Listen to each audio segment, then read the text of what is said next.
आज हम एक क्वेश्चन की बात करेंगे जो आपके 2020 के बोर्ड के एग्ज़ाम में आया हुआ है और ये क्वेश्चन लगभग 90% स्टूडेंट ने गलत बनाया था। The equation x square minus 8x plus k is equal to 0 has real and distinct roots if ये ऑप्शन है k equal to 16, k is greater than equal to 16, k is equal to 8, k is less than is equal to 16। तो सबसे पहले हम बात करते हैं कि किसी भी क्वाड्रेटिक इक्वेशंस के रूट किस पे डिपेंड करते हैं। तो किसी भी क्वाड्रेटिक इक्वेशन के रूट्स डिपेंड करते हैं d के वैल्यू पर। d का वैल्यू मतलब d का वैल्यू क्या होता है, b square minus 4ac। But real and distinct root के लिए d का वैल्यू हमेशा b स्क्वायर माइनस 4ac का वैल्यू हमेशा 0 से बड़ा होना चाहिए। It means for real and distinct roots of quadratic equation b square minus 4ac is greater than should be greater than 0। ठीक है, दिस इम्प्लाइज क्या होगा यहाँ पर, बी स्क्वायर माइनस 4ac का वैल्यू 0 से बड़ा होना चाहिए। तो बी स्क्वायर माइनस 4ac आप बता सकते हैं कि b का वैल्यू क्या है। तो आप इस इक्वेशन को देखिए,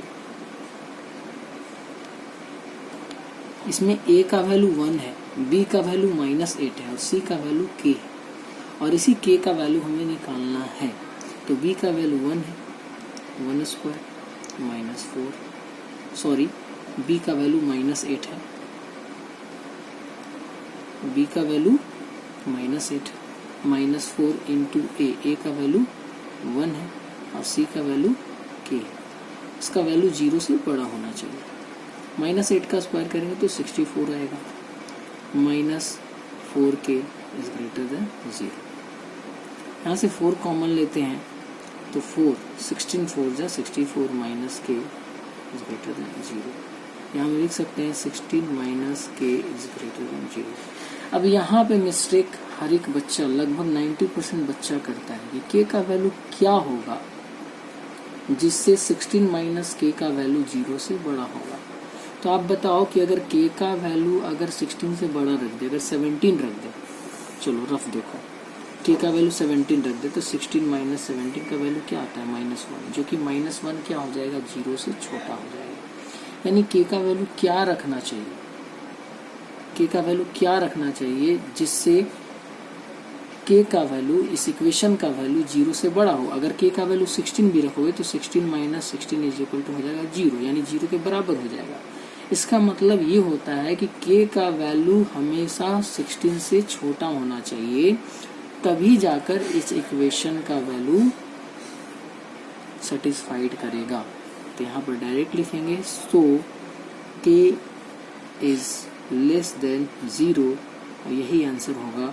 यहाँ पर कोई मैथमेटिकल ढंग नहीं है, तरीका नहीं है कि हम उस k इज ग्रेटर देन 16 क्यों लिख दें। ये आपके माइंड पर डिपेंड करता है कि k का वैल्यू क्या होना चाहिए जिससे वैल्यू जो है 0 से बड़ा हो जाए। तो आप बताओ k का वैल्यू अगर 17 रखोगे तो माइनस में आएगा, 16 रखोगे तो 0 आ जाएगा, तो अगर 15 रखते हो तो 1 आएगा, 14 रखते हो तो 2 आएगा, 13 रखते हो तो 3 आएगा, जो वैल्यू 0 से हमेशा बड़ा होगा। आई थिंक आप समझ गए होंगे। That's all.